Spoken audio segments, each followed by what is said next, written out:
What is going on, guys? I am the FD Guru, bringing to you guys a Wednesday NBA edition of my DFS podcast.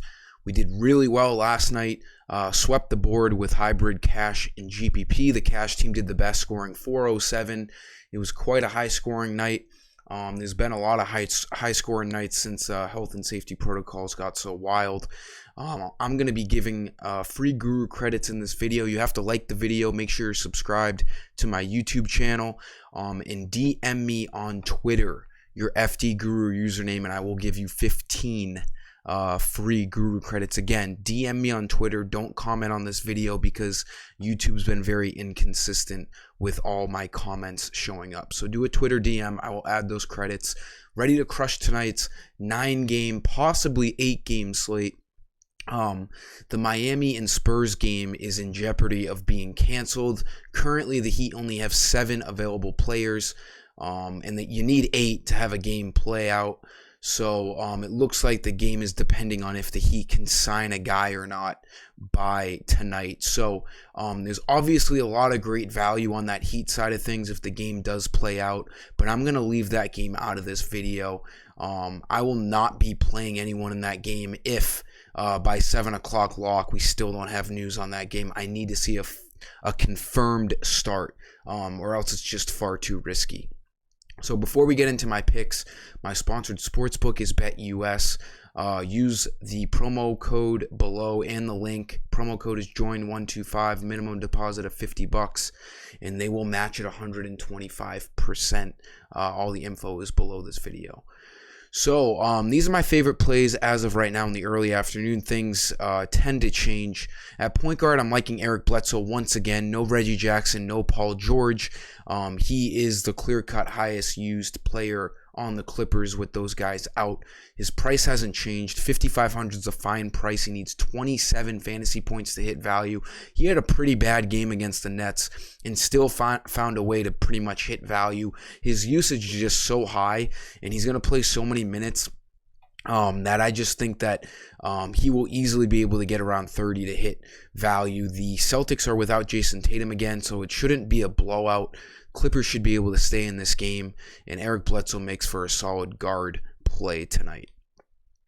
Shooting guard, let's look at Diallo on the Pistons. The Pistons continue to play very, very shorthanded. Diallo's been starting and playing serious minutes at the stretch forward position. And he's just been really solid. As you can see in the last 3 games that they've been shorthanded, he's played mid to high 30s in minutes, and he has shown that he is a fantasy point per minute kind of guy, easily hitting value in the last 3 games.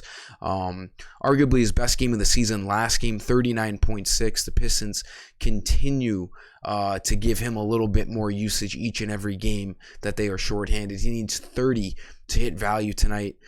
He should have a great chance at doing that, as you've seen in the last 3 games.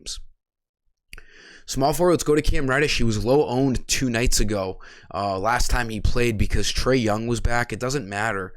They play different positions. He was honestly better with Trae Young on the court, drawing more attention. He saw way more wide open threes, and he did not disappoint. He went 8 for 13 from 3. Trae Young opened up a lot of those looks. Love him again tonight for the shorthanded Hawks. He should be starting at forward, 5,400. His price hasn't changed at all. He crushed getting 40 fantasy points.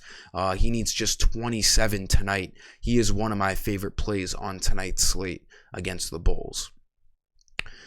Power forward, let's continue to roll with the king here.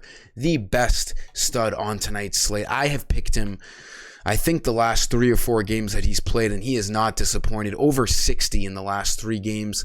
Yes, he played last night, but he is the king for a reason. The guy's in fantastic shape. He plays high 30s in minutes every game, and they need him to do so if the Lakers are going to continue to make a run throughout this year here. With no Anthony Davis, LeBron has stepped up.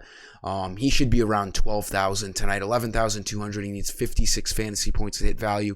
He's done that easily in 5 out of his last 6 games, or 4 out of his last 5 games. And it is another great matchup tonight in Memphis, a pretty bad defense, and it has a nice high over-under. He's going to be a lock for 50 fantasy points, and he obviously shows that 70-point upside. Center, I'm liking the spend up on Vucevic right now.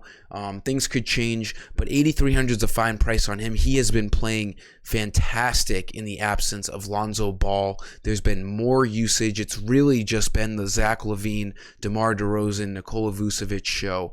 While Ball has been out, there's really been no other Bulls on the team stepping up other than those three studs. He needs 41 fantasy points for value tonight, and he has done that in 3 out of his last 4 games, coming off of a season best against Atlanta, 34 minutes, 65 fantasy points, and lucky enough, he's playing Atlanta once again. The fact that he just dominated them a couple nights ago makes me want him once again in the same matchup and same usage situation.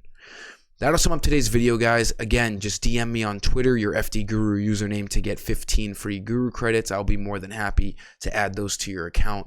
Thank you for liking the video. Thank you for being subscribed. And until next time, I am the FD Guru, and I am signing off. See ya.